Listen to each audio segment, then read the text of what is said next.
బాలుకి తన friend Rajesh phone చేస్తాడు.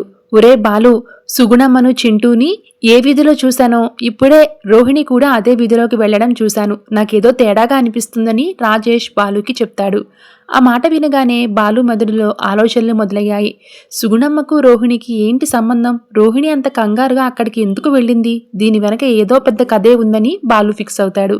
వెంటనే బాలు బయలుదేరబోతూ ఉంటే ప్రభావతి అడ్డుపడుతుంది. ఒరే బాలు, ఎక్కడికి రా? ఇక్కడ అన్నదానం ఉంది కదా అని ప్రభావతి అంటుంది. నాకు ఒక ముఖ్యమైన పని ఉందమ్మా, వెళ్ళి రావాలి అని చెప్పి అక్కడి నుంచి బయలుదేరుతాడు. గుడిలో మౌనిక ఒంటరిగా కూర్చుని తన శీలంపై సంజు వేసిన నిందలను తలుచుకుంటూ కన్నీరు మున్నీరవుతుంది. ఆ వేదనను గమనించిన తండ్రి సత్యం తన దగ్గరికి వచ్చి ఆత్మీయంగా పలకరిస్తాడు.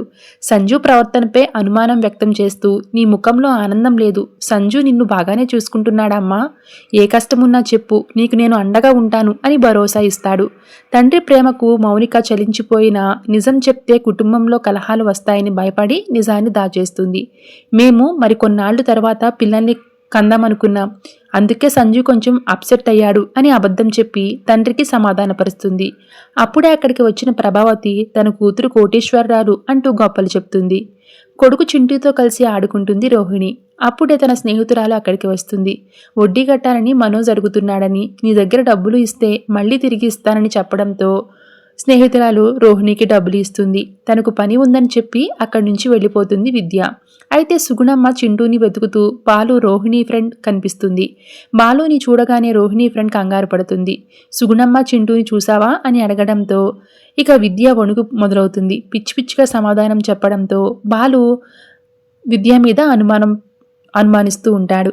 ఇక గుడిలో అందరూ ఉండగా రోహిణి గొప్పలు చెప్పిన మలేషియా మావయ్య ఎంట్రీ ఇస్తాడు. పొర్లుదండాలు పెట్టుకుంటూ, స్వామి నేను బాగుండాలి, నా మేకలు బాగుండాలి, నా కోళ్లు బాగుండాలి, నా కస్టమర్స్ బాగుండాలి, వాళ్ళందరి డబ్బు నా గళ్ళాపెట్టిలో ఉండాలి అని దండాలు పెట్టుకుంటూ ఉంటాడు. ఇంతలో అప్పులోడు వచ్చి, నా డబ్బులు ఎప్పుడిస్తావు అని నిలదీస్తాడు.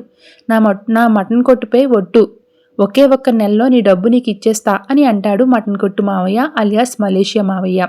ఇక గుడిలోకి వెళ్ళి పొర్లుదండలు పెడుతుంటే తన వెనక ప్రభావతి వస్తుంది.